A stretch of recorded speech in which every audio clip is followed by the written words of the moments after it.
To wear a mask or to not wear a mask? Hot question of the day considering the rules and regulations coming out, and considering I think this is a great opportunity to explore and clarify some of the many questions people have. Most importantly, this video is going to give you the knowledge to not only wear a mask appropriately, but provide you the necessary information to make an informed and conscious decision during these wild times. We're going to be heavily investigating some of the recent science, with a majority of these studies coming from 2020 and within the past 4 years. A few investigations compiled research from various studies throughout the years. In addition, we're going to dive into the occult reasons and potentials to why the mask is a bigger issue for a lot of people and why they refuse to wear them. Now, we're also going to be covering how to strengthen and really heal your immune system, so tune in. But everything that's going to be covered here is numbered and in the description. It's going to be used as our guide through this scientific and occult exploration. As always, I say do your own research in your quest for truth. But I ultimately recommend you stop using the mainstream search engines for their censorship, meaning Google, Bing, Yahoo, etc., and instead use alternative ones that don't censor your search results, like duckduckgo, startpage, ixquick, disconnect search, qwant, unabubble, vyroc, brave, searx, swisscows. Those are also in the descriptions. Check them out. Now, I worked for Shin Nippon Biomedical Laboratories here in the USA when they were still here, or SMBL. For about 2 years, I was a GLP OSHA certified formulations tech, in addition to certified to handle all scheduled substances by the FDA levels 1 through 5. Now, Japanese companies are incredibly strict with their standard of excellence, so my training was on point, I reassure you that. But in addition, I got that job because of my biology degree, and I worked in a biophysics lab where I studied demyelinization and its potential impact on Alzheimer's and dementia. I love researching and fell in love with it on a renewable energy and sustainable engineering kind of project trip over in Africa. So, needless to say, my search for truth has really led me to the spiritual path, because I hold nothing higher than the truth, and most importantly, the objective truth. Now, unfortunately, that's become a backdoor to opinions, and there's been a lot of TV personalities and politicizing of this whole mask issue, so we're just going to dive right deep into the science. Starting off with number 1, details of the size of the virus. This is a supramolecular architecture of severe acute respiratory syndrome coronavirus revealed by electron cryomicroscopy. So, this is just going to tell you coronavirus is 0.125 microns or 125 nanometers. It's important to understand this because with number 2, the size of influenza virus, note that the regular size of the influenza virus is comparable and in fact slightly larger than COVID-19 at about 140 nanometers or 0.14 microns. Now, this is important to understand because a lot of these studies that go a few years back, they're all talking about the influenza, but it's still important to understand the size in relation to that with everything going on. Number 3, this is a great one, COVID biology. This is from the April 23rd, 2020. Members of the Coronavirus Task Force hold a press briefing. It's timestamped for you, so you're going to jump right into Bill Bryan, who leads the Science Technology Directorate at the Department of Homeland and Security. So this presentation is on their research and investigation. It's important to understand that the DHS, they are using this with every resource available, considering it's the military and the budget that America gives them is pretty extravagant. Now, their purpose is to really develop countermeasures and protocols from biological attacks. So you need to understand this is top-tier scientists. This is true investigation into how this virus works. Now, they worked with the CDC, FDA, HHS, and also I think they worked with Johns Hopkins on this as well, and the Department of Defense for this study. Now, the top trends that they observed was the powerful effect of UV light on the half-life, or when this virus is going to start to destabilize and die. Now, the powerful effect on the UV and solar light in the sun kills the virus from not only the surfaces, but in the air. And in combination, you'll find that temperature and humidity also play a vital role. Now, a half-life with sun directing on it at about 70 to 75 degrees weather with the lowest level of humidity tested, 20%, kills the virus in 2 minutes on a surface and 1.5 minutes in the air. And this is very important to understand too, because even with no sun but high temperatures and low humidity, the half-life of that virus drops to an hour. So there's a direct correlation between temperature and humidity in killing this virus. Now, luckily, we're in summer and humidity's gonna be up, so you can think about this as a nice little natural protective mechanism, and when you're in the sun, there's UV light, boom, it's gonna start to kill it in minutes. Now, the coolest thing looking into this is that it also showed that isopropyl alcohol and bleach kill it within like 30 seconds. And you don't have to rub it, but if you rub it, it's even faster, like 15 seconds. So there's some solid ways to protect yourselves and sterilize equipment. Now, number 4, DHS has a coronavirus stability counter and calculator, which is really cool to look at. But not only is it straightforward, you need to know that it does incorporate sunlight. So you got to really kind of take that into account when you're typing in all your information for maybe your daily forecast that you want to use. So again, we're going to continue to dive into this. Number 5, fact sheets and updates from the DHS. Now, because the military has really been leading the attack against coronavirus, we need to understand that it's a solid place to look for your information, because a lot of the stuff they post doesn't make it to the mainstream media. In addition, they also provide clarifications on misinformation that is reported. But I just want to note here that those groups that are doing research on coronavirus are all receiving cyber attacks right now. Pretty interesting. So I haven't actually heard this said, I've just read it. So it's I2AYTU Bioscience Science exclusive global license and with Cedars-Sinai for potential coronavirus treatment. This is the UV light thing that Trump was like, we'll inject them with UV light. But this is actually more of a respirator attachment that literally goes into your lungs, shines UV light, and again, it's going to kill the virus within minutes. So you can follow up on that company. They've done some more recent signings on their testing and other developments that they have. So we're going to dive right into the N95 with number 7, the package insert. Just want to note, it cannot eliminate the risk of contracting infection, illness, or disease. That's right on the box. Number 8, product details. N95 masks only filter out 95% success rate of particles 0.3 microns and above. Again, very important number to remember if you need to write these things down. Coronavirus is 0.12 microns. Influenza is about 0.14. And you could say the N95 is 0.3. So we'll continue with more of the studies. N95 respirators versus medical mask for preventing influenza among healthcare personnel, a randomized clinical trial. Number 9. I'm just going to be diving into the takeaways now that we're really in the big juicy meat of all the studies. So again, open these tabs up yourself, read through the studies so you can follow along, and then you can just search some of the stuff that I'm going to say because this is directly quoted from the articles and studies. Most importantly, studies. Now, number 9 again, among outpatient healthcare personnel, N95 respirators versus medical mask, as worn by participants in this trial, resulted in no significant difference in the incidence of laboratory-confirmed influenza. Number 10, the use of masks and respirators to prevent transmission of influenza, a systematic review of the scientific evidence.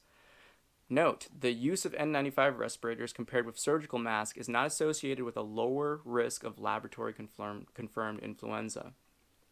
Number 11, non-pharmaceutical measures for pandemic influenza in non-healthcare settings, personal protective and environmental measures.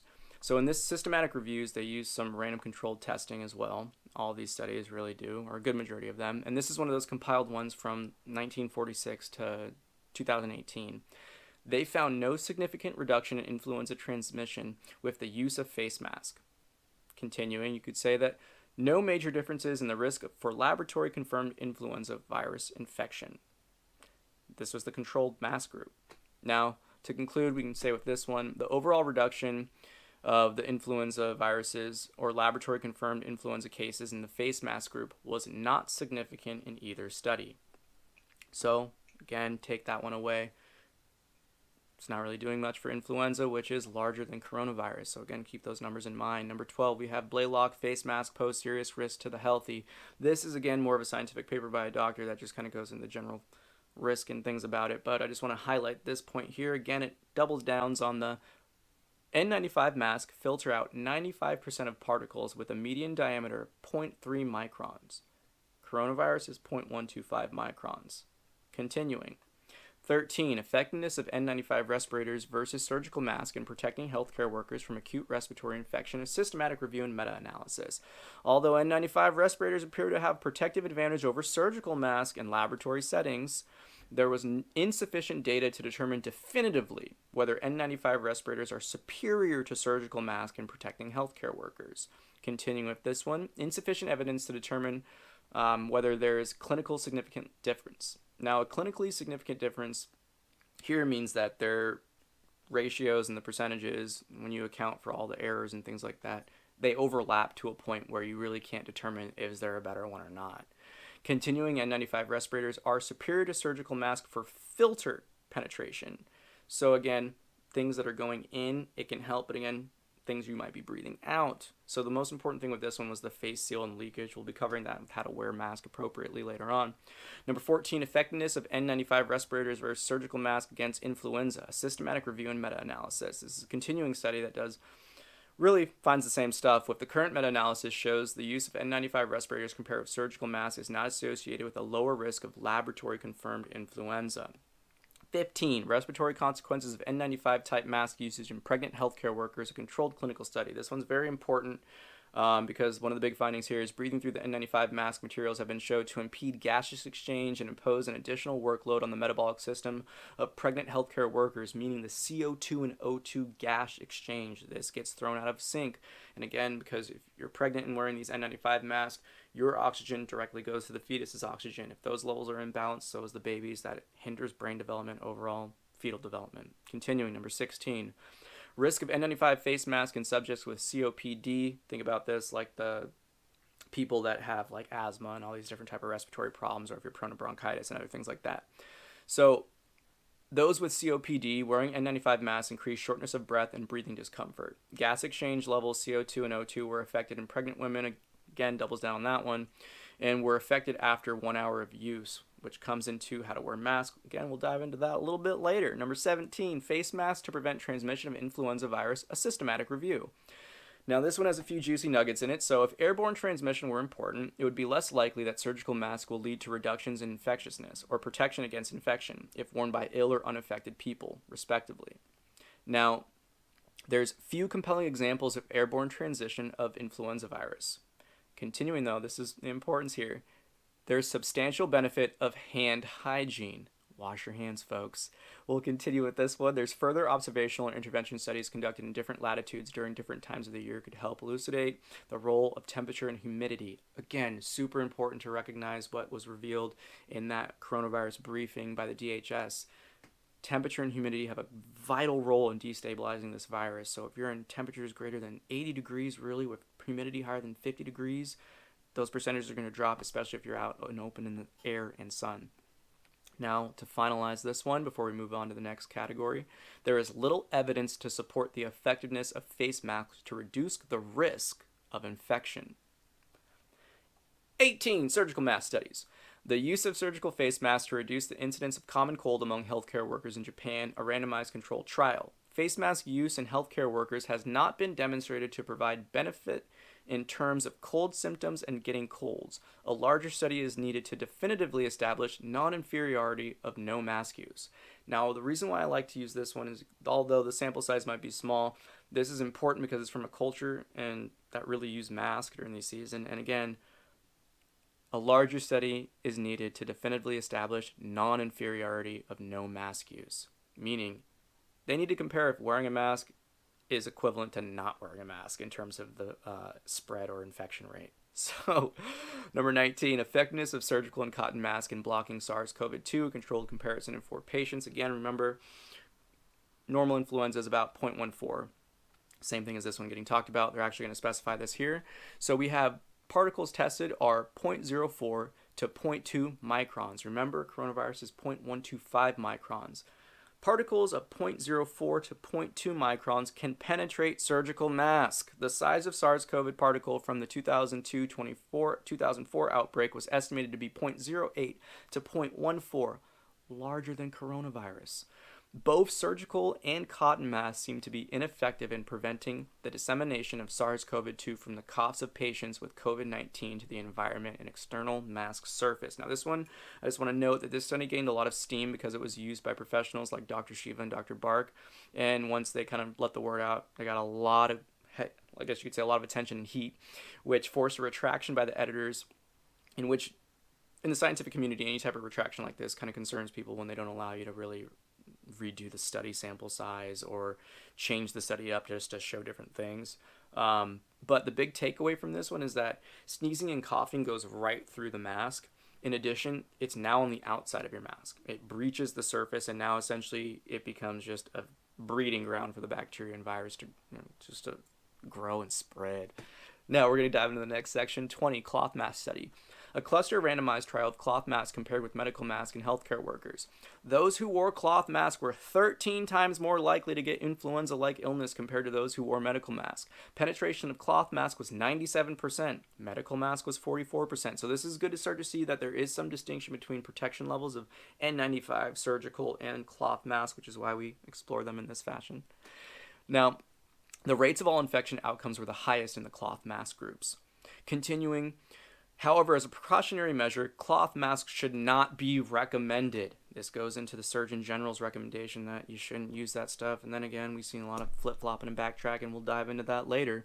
Now, this is particularly for high-risk situations, like when you're in close quarters with people.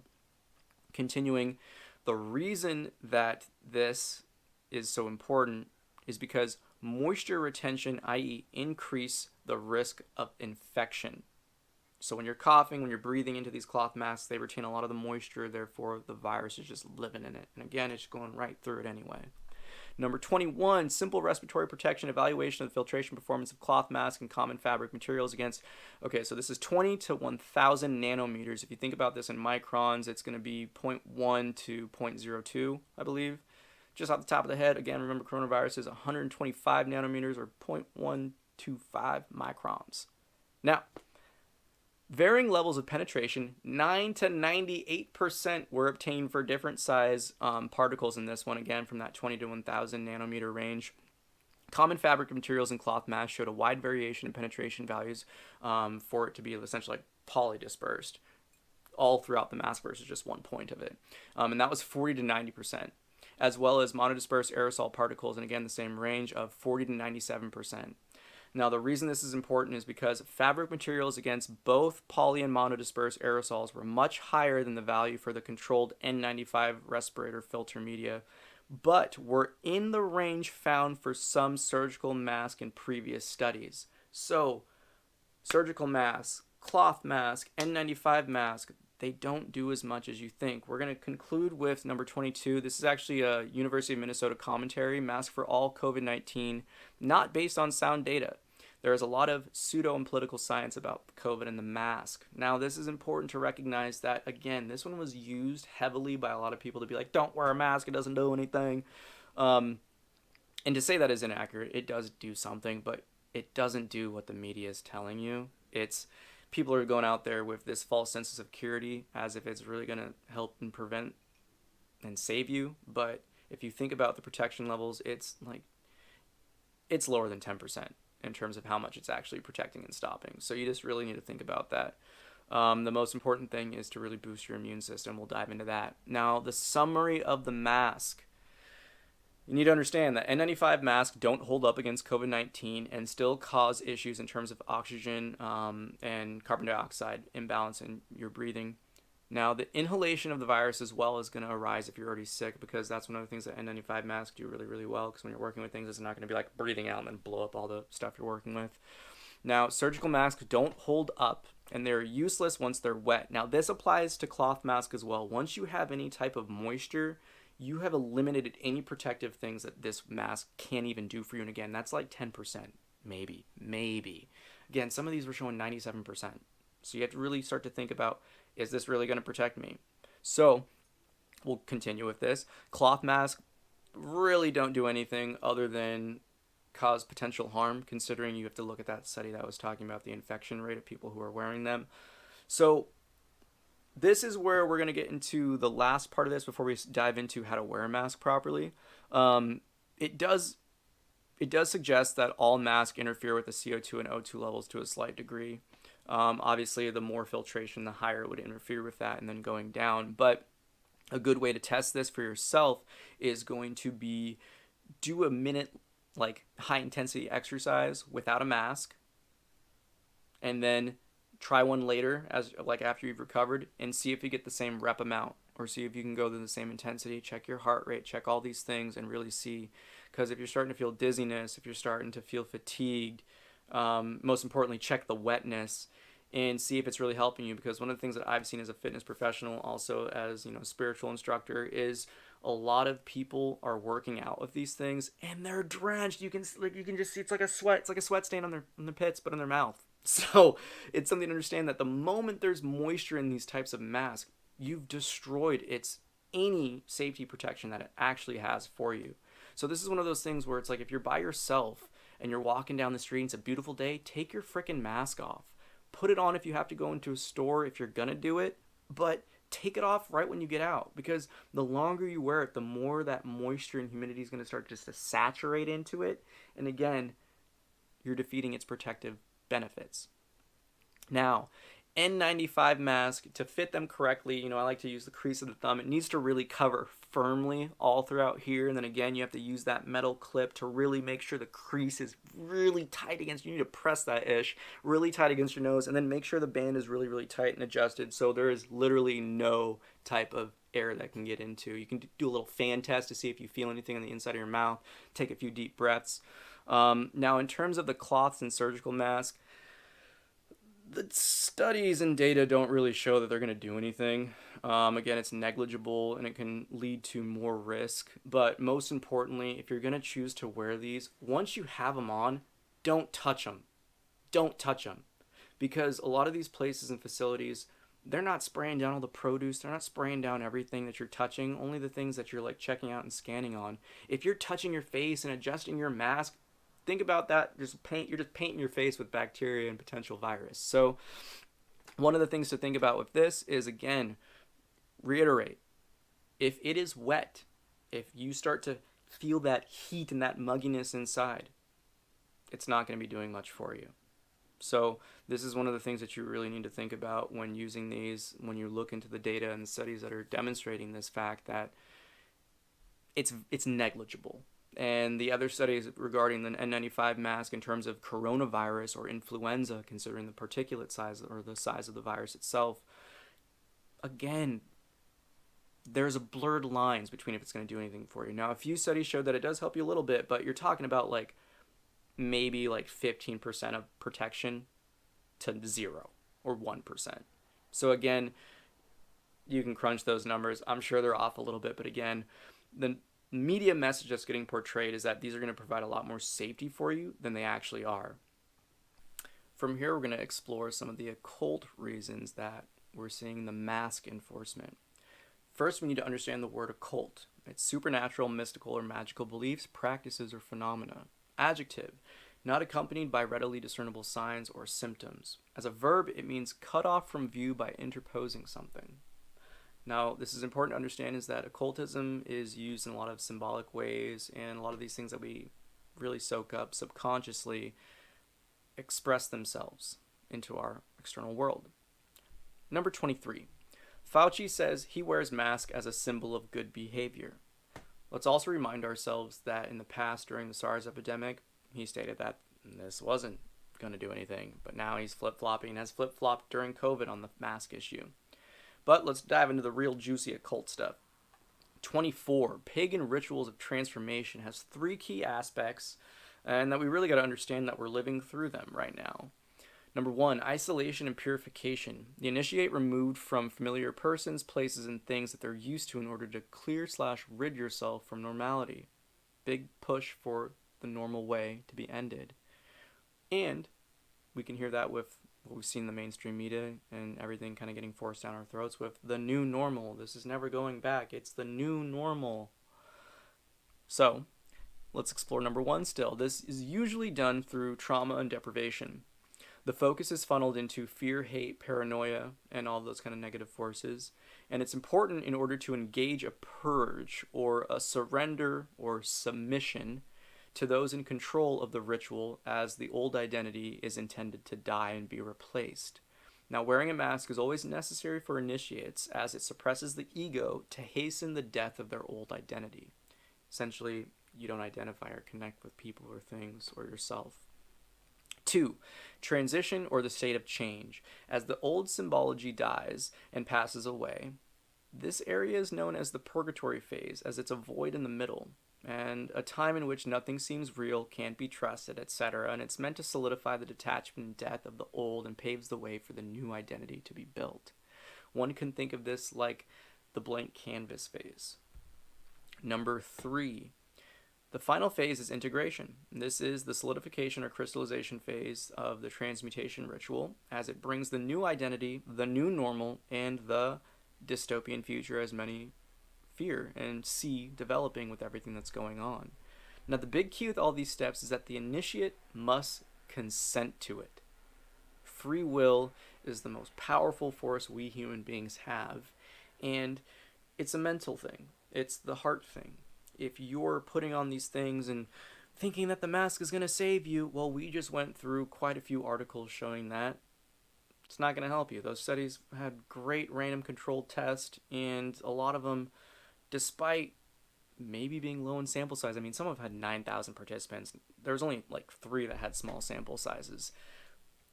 They showed that it's pretty negligible in terms of actually stopping transmission or helping you stay uninfected. Now, continuing, 25. Occult ritual transformation in coronavirus. How mask wearing, hand washing, social separation, and lockdowns are an age-old occult ritual being used to initiate people into a new world global order. Now, you need to look at Rockefeller. He's quoted about the new world order. A lot of presidents and people and leaders all throughout the world have quoted about the new world order. You got to do your own research on that one. It's a vast subject, but there was even a lot of new world order marches. In fact, they were Luciferian Satanist New World Order marches. Also, you got to look into that one. But it's a real thing. You can just think of it almost like the intense oligarchy or corporatism, where they don't see you as a person, just a product, and essentially your cattle. Now, it might be discouraging to some people, but that's just the reality of how sociopathic people who hoard wealth are. There's no reason for that much money. Give it up. Help people out. A lot of poor people and starvation going on, but we'll continue with this one. Now, the ritual mask wearing in Babylon, in truth, is called Mystery Babylon, as Babylon means confusion and the secrets or mysteries, in which has biblical connotations of silence and shutting the mouth. Ultimately, mask wearing is a part of human alchemy and a symbol of submission. Again, what did Fauci say? I see it as, what is that? Symbol of good behavior. And again, the ritual aspects of the occult. It's submission, it's your consent, it's your willingness to adhere to the new order in which they're presenting for you. Free will, folks. Again, we have ritual hand washing. Now, this one's a little bit of a paradox, because hand washing is actually probably the most effective thing you can do for coronavirus when you come home. But it's the overly washing things. It's the kind of getting to a schizophrenic, or excuse me if that's offensive to people. It's almost like one of those uncontrollable types of urges that people are just kind of developing, these really neurotic tendencies to just overwash things. That aligns with this more than anything. So from here, but many people are taking this, again, to sanitize in nth degree, especially hand sanitizing. If it's not isopropyl alcohol, it's not doing anything. Or if it's not bleach, it's not doing anything.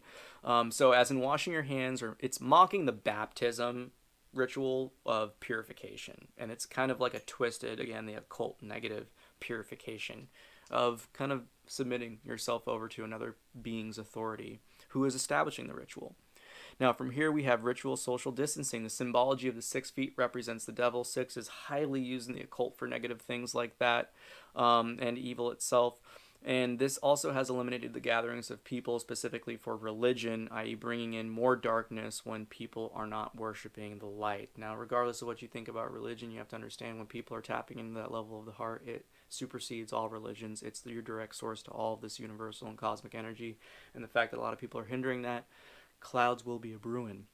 Now, the ritualistic lockdowns is the breaking down of the new normal. The isolation is purification, and it's a surrendering to the new normal. It sacrifices your liberties and your power of free will to finally complete the submission aspect for the transformation. Now, the reason I use those 2 examples in terms of 25 and 24 were because they talk about the same thing in terms of a ritual transformation practice that we're kind of living through and witnessing with this mask stuff.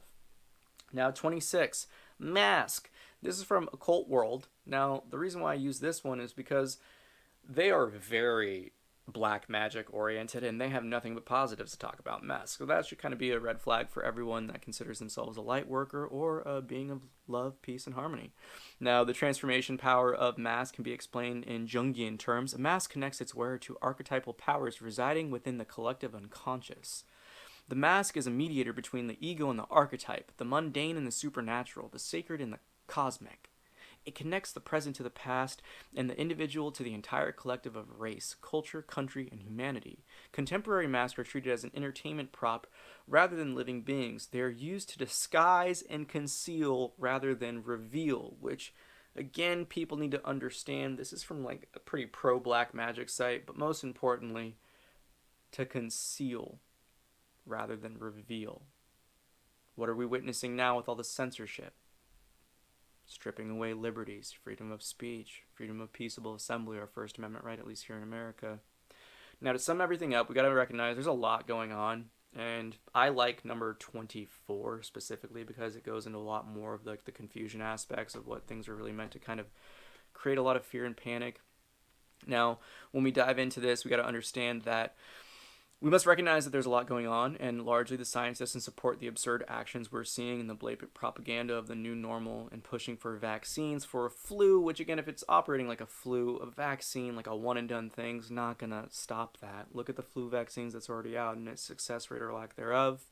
In addition, we've got to understand that we must stop putting our power and our divine light of free will into the authority of those that really don't have our best interest in mind. And I think the most blatant example of that is the promotion of thousands of people gather in the streets for for BLM protest, yet not for any other liberties that people were trying to express, despite it being like a tenth, if that, percentage of numbers gathering. Just remember the media attack and things, and we also have to look at the fact that there was a spike pretty much 14 days after a lot of the protests started everywhere. That one doesn't have a study. That was just me thinking about it as we're doing this video. Now, the most important thing that I want to really touch up on is the power of consent and your free will. I know I do not consent to any of these forced rituals, if that's what they are. And with everything that I see, that's how I see them, especially when I look at the science. So again, I do not consent with any of these forced rituals. For I am a being of light and love, and forever shall be protected and guided by the eternal fire of the One, of the true source of creation, and of all. So, I will not submit to these dark forces, and I hope you don't either. Feel free to rewind that and say that yourself.